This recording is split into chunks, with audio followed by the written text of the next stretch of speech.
नहीं, आज हम लोग different different concept in short run cost देख रहे हैं, ठीक है। तो कॉस्ट भी दो टाइप का होता है, एक शॉर्ट रन होता है, सेकंड लॉन्ग रन होता है। शॉर्ट रन क्या है, मैंने बहुत बार बताया है, शॉर्ट रन कुछ भी नहीं है, ये क्या है, टाइम पीरियड। शॉर्ट रन क्या है, टाइम पीरियड, ठीक है।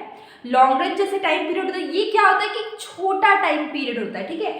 छोटा टाइम पीरियड है, 1 साल का, 6 मंथ का, 2 साल का, जो छोटा टाइम पीरियड होता है उसमें आप सारे फैक्टर्स को चेंज नहीं कर सकते, सिर्फ आप वेरिएबल फैक्टर को चेंज कर सकते, ठीक है। आप लेबर चेंज कर सकते जो कि कुछ टेम्प्रोरी लेबर्स हो सकते, लेकिन आप अपना लैंड चेंज नहीं कर सकते क्योंकि आपके पास टाइम बहुत कम है, ठीक है। तो यहाँ पे ये क्या होता है, ज्यादा रिस्की होता है शॉर्ट रन कॉस्ट। लेकिन अगर हम बात करें लॉन्ग रन की, तो लॉन्ग रन एक ऐसा टाइम पीरियड है जहां पर आप सारे फैक्टर्स को चेंज कर सकते हैं। आप लैंड, लेबर, कैपिटल, हम लोग के टोटल कितने फैक्टर ऑफ प्रोडक्शन है मैंने बताया था, हमारे टोटल 4 फैक्टर ऑफ प्रोडक्शन है।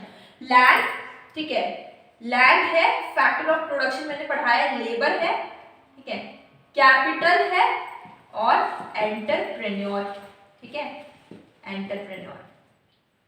देखिए लैंड की अगर हम बात करें, लैंड से आपका क्या आता है, रेंट आता है, रेंट आता है।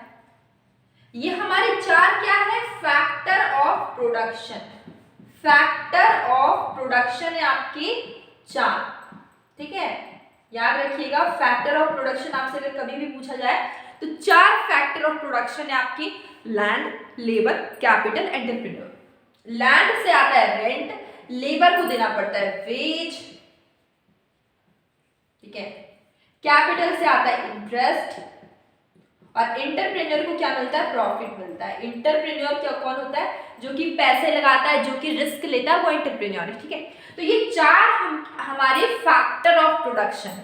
आपको ये समझ में आ गया, शॉर्ट रन समझ में आ गया, ये क्या है, एक छोटा टाइम पीरियड है, लॉन्ग रन एक बड़ा टाइम पीरियड होता है। शॉर्ट रन में क्या होता है, छोटा टाइम पीरियड है, सारे फैक्टर्स चेंज नहीं कर सकते, लेकिन यहाँ पर आप लेबर को चेंज कर सकते हैं, ठीक है। आप कुछ रॉ मटेरियल तो आप लेकर आएंगे, कुछ चीज जो वेरिएबल फैक्टर्स है वो चेंज होंगे, लेकिन फिक्स्ड फैक्टर चेंज नहीं होगा इसमें, ठीक है। अब हम बात करें टोटल कॉस्ट की, ठीक है। तो अभी हम देख रहे हैं different concept in short run cost, ठीक है, different concept in short run cost. यहाँ पे सबसे फर्स्ट हमारा है टोटल कॉस्ट, ठीक है। टोटल कॉस्ट मतलब पूरा खर्चा, ठीक है, पूरा कॉस्ट, ठीक है। अब ये टोटल कॉस्ट तो 2 चीजों से मिलके बना है। कौन कौन से 2 चीज है, एक है total variable cost and total fixed cost, ठीक है। टोटल कॉस्ट 2 चीजों से मिलके बना है, टोटल वेरिएबल कॉस्ट और टोटल फिक्स्ड कॉस्ट। कभी आपसे टोटल कॉस्ट का फॉर्मूला पूछा जाए तो आप बोलेंगे टीवीसी प्लस टीएफसी, ये दोनों को जोड़ दीजिए, ठीक है, क्या बन जाएगा आपका टोटल कॉस्ट। क्योंकि टोटल कॉस्ट में 2 तरीके के ही खर्चे होते हैं। कौन कौन से, एक तो वेरिएबल कॉस्ट होता है, मतलब कि इसमें डेली का खर्चा हो जाएगा। मान लीजिए लेबर को आप डेली वेजेस दे रहे हैं, आज का वेज आज ही दे रहे, तो एक वेरिएबल कॉस्ट हो गया। आप रॉ मटेरियल आपका खत्म हो जा रहा है, आप रॉ मटेरियल मंगा रहे, तो ये जो लेबर का खर्चा हो गया, पेट्रोल वगैरह जो भी ट्रांसपोर्टेशन का खर्चा हो जाता है आपका, और फिर रॉ मटेरियल का जो खर्चा होता है, ये सब आपका वेरिएबल कॉस्ट है, ठीक है। ये आपको बार बार देने पड़ेंगे, ठीक है।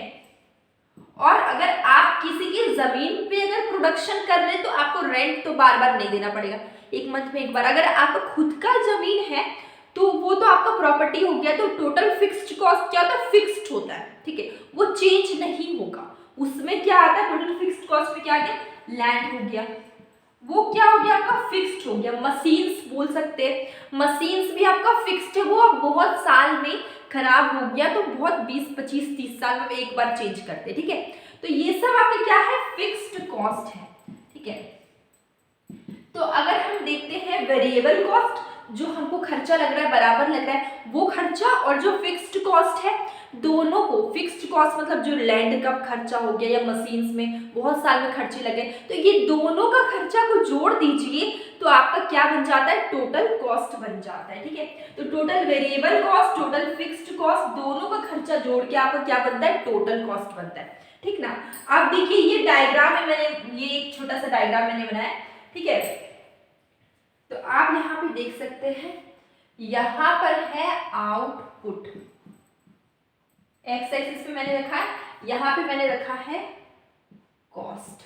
ठीक है, तो एक चीज देखिए, ये आपका क्या है, टोटल फिक्स्ड कॉस्ट। ये पूरा एकदम एक स्ट्रेट लाइन जैसा, एकदम प्लेन। ठीक है, ये ऐसा क्यों है, क्योंकि फिक्स्ड कॉस्ट आपका फिक्स्ड है।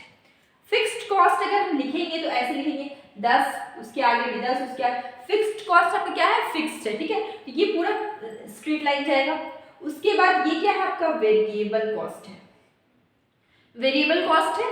और ये जो फिक्स्ड कॉस्ट है, वेरिएबल कॉस्ट है, दोनों कॉस्ट को ऐड कर देते हैं तो हमारा क्या बन जाता है, ये हमारा है टोटल कॉस्ट। ठीक है, तो बड़ा सिंपल है, ये आपका क्या है, फिक्स्ड कॉस्ट है, ये आपका क्या है, वेरिएबल कॉस्ट है, और ये आपका है टोटल कॉस्ट है। अब देखिए यहाँ पे S को ऐसे लिखते हैं, अब उल्टा S लिखा हुआ, ये कुछ उल्टा S की तरह शेप है टोटल वेरिएबल कॉस्ट का। टोटल वेरिएबल का कॉस्ट का शेप कैसा है, कुछ इनवर्स S की तरह है। देखिए यहाँ पे इन्वर्टेड S की तरह है ये वाला शेप। मार्जिनल कॉस्ट, ठीक है, तो marginal cost is the addition to the total cost. ठीक है, मार्जिनल कॉस्ट क्या है, एडिशन है टोटल कॉस्ट का due to one more unit of output. एक यूनिट बढ़ेगा तो आपका क्या होगा, एडिशन होगा टोटल कॉस्ट का, और मार्जिनल कॉस्ट। ठीक है, तो इसका डेफिनेशन भी एग्जाम में 1 मार्क्स में पूछा जा सकता है। ठीक है, फॉर्मूला भी एग्जाम में पूछा जा सकता है, आप चाहे क्लास 12 में हो या आप आगे इकोनॉमिक्स पढ़ रहे हो, इंपॉर्टेंट है। ठीक है, देखिए मार्जिनल कॉस्ट क्या है, इसका ये फॉर्मूला है टोटल कॉस्ट। ठीक है, TCN, मतलब ये क्या, एडिशन है टोटल कॉस्ट का। ठीक है, यहाँ पे देखिए TCN और TCN-1, तो ये क्या है, एडिशन है टोटल कॉस्ट का। इसका और भी फॉर्मूला है, सेकेंड फॉर्मूला ये है मार्जिनल कॉस्ट का कि ये क्या है, change in total cost. Total cost में कितना चेंज आया अपॉन यूनिट्स, जो 1 2 3 4 यूनिट्स आते हैं, जैसे 1 2 3 4 ये आपके यूनिट्स होंगे। ठीक है, या आप इसको आउटपुट भी बोल सकते हैं। ठीक है, और यहाँ पे टोटल कॉस्ट होगा, कुछ भी होगा 3 5, तो जो इसमें जो चेंज आया और इसमें जो चेंज है, देखिए यहाँ पर जैसे 1 से 2 में चेंज आया तो इसको बोले चेंज इन आउटपुट, यहाँ पे लिखेंगे। ठीक है, और यहाँ पर 2 का चेंज आया तो ये क्या हुआ, चेंज इन टोटल कॉस्ट, यहाँ पे लिखेंगे।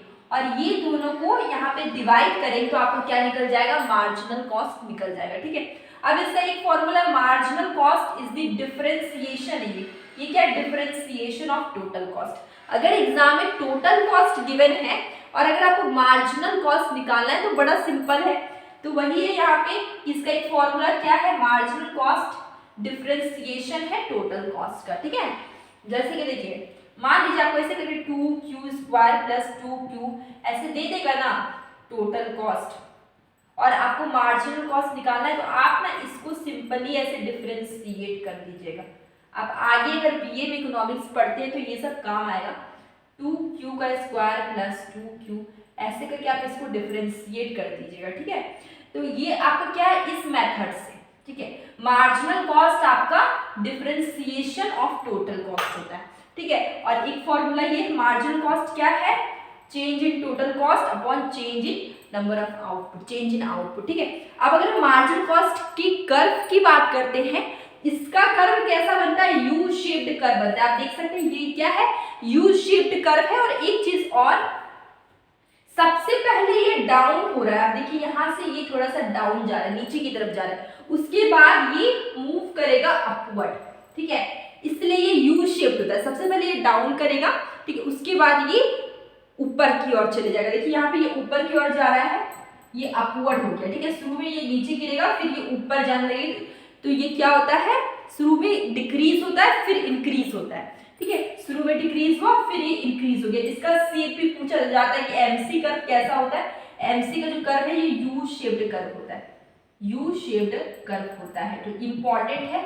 अगर आपसे 1 मार्क्स में पूछा जाए एमसी कर्व आपका मार्जिनल कॉस्ट कर्व कैसा होता है, यू शेप्ड होता है, इन्वर्टेड यू होगा, एस होगा, तो आपको याद रखना है एमसी का कर्व कैसा होता है, यू शेप्ड कर्व होता है।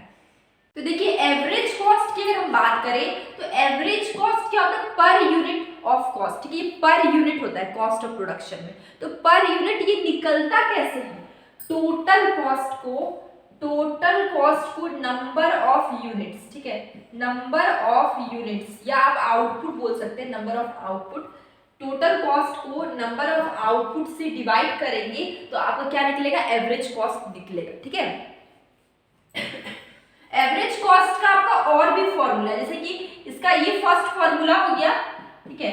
सेकेंड फॉर्मूला अगर हम बात करें तो average cost is equal to, आप यहाँ पे लिख सकते हैं ABC प्लस AFC, ठीक है। एवरेज वेरिएबल कॉस्ट और एवरेज फिक्स्ड कॉस्ट से भी को ऐड करने से भी आपका एवरेज कॉस्ट निकलता है, ठीक है। तो आप एक चीज देखिए कि जो एवरेज वेरिएबल कॉस्ट है ये किससे मिलके बना है, ये TVC, टोटल वेरिएबल कॉस्ट को नंबर ऑफ यूनिट्स या आउटपुट बोले उसको डिवाइड करेंगे तो आपका निकलेगा एवरेज वेरिएबल कॉस्ट। अगर हम लोग बात करें एवरेज फिक्स्ड कॉस्ट की, तो एवरेज फिक्स्ड कॉस्ट किससे मिलके बना है, टोटल फिक्स्ड कॉस्ट को डिवाइड करेंगे नंबर ऑफ यूनिट्स या बोले नंबर ऑफ आउटपुट से, तो आपका बना है एवरेज फिक्स्ड कॉस्ट, ठीक है। तो अगर हम बोले एवरेज कॉस्ट का ये भी फॉर्मूला हो सकता है, और अगर क्वेश्चन में ABC की जगह TVC गिवन है, नंबर ऑफ यूनिट्स गिवन है, तो भी आप एवरेज कॉस्ट निकाल सकते हैं। देखिए एवरेज कॉस्ट निकालने का एक फॉर्मूला ये है, टोटल कॉस्ट को नंबर ऑफ यूनिट्स से डिवाइड करेंगे तो आपका एवरेज कॉस्ट निकल जाएगा। एवरेज कॉस्ट क्या, पर यूनिट ऑफ कॉस्ट है, ठीक है। उसके बाद देखते हैं डायग्राम, ठीक है। ये वाला जो डायग्राम है एवरेज फिक्स्ड कॉस्ट, ये क्या होता है, ये रेक्टेंगुलर हाइपरबोला होता है। आपसे एग्जाम में 1 मार्क्स से क्वेश्चन पूछा जा सकता है कि FC कर्व कैसा होता है, वो रेक्टेंगुलर हाइपरबोला होता है, ठीक है। ये देखिए एवरेज कॉस्ट कर्व आपका ये है और एवरेज वेरिएबल कॉस्ट आपका कर्व ये वाला, ठीक है। एवरेज कॉस्ट कर्व कैसा है, ये भी यू शेप का है। देखिए ये आपकी कर्व एक्स एक्सिस में आपका आउटपुट है, वाई एक्सिस में आपका कॉस्ट है। आपको ये जो फॉर्मूलाज जितने भी, एक AC equal to ABC plus AFC, AC equal to ये वाला फॉर्मूला, ठीक है, और AC इक्वल टू ये total cost upon number of units, ये तीनों आपको जितने भी फॉर्मूला है आपको याद रखना है। आपको फॉर्मूला भी डायरेक्टली 1 मार्क्स के क्वेश्चन इसमें पूछे जा सकते हैं, ठीक है। और ये आगे भी इकोनॉमिक्स में काम आएंगे, क्योंकि हमारे कुछ शॉर्ट टर्म कॉस्ट का छोटा सा चैप्टर था जो कि बहुत ही सिंपल, बहुत ही इजी था। मैंने कुछ ज़्यादा यहाँ पे लिख के भरा नहीं, उससे बहुत ज़्यादा ही प्रॉब्लम होता है डेफिनेशन याद करने में। आप इस तरीके से फॉर्मूला और डायग्राम के थ्रू चैप्टर को याद रखिए, आपको हमेशा के लिए याद रहेगा चैप्टर्स, ओके। तो अगर आपको किसी भी टॉपिक पे, किसी भी कहीं पर भी अगर आप अटक रहे, आपको प्रॉब्लम है, कन्फ्यूजन है, प्लीज़ मुझे कमेंट बॉक्स में ज़रूर बताइए। और अगर आपको कोई चैप्टर पढ़ना है शॉर्टकट में, ईजी वे में, तो भी आप बता सकते हैं। और अब हम लोग मिलेंगे कल एक न्यू वीडियो न्यू चैप्टर के साथ।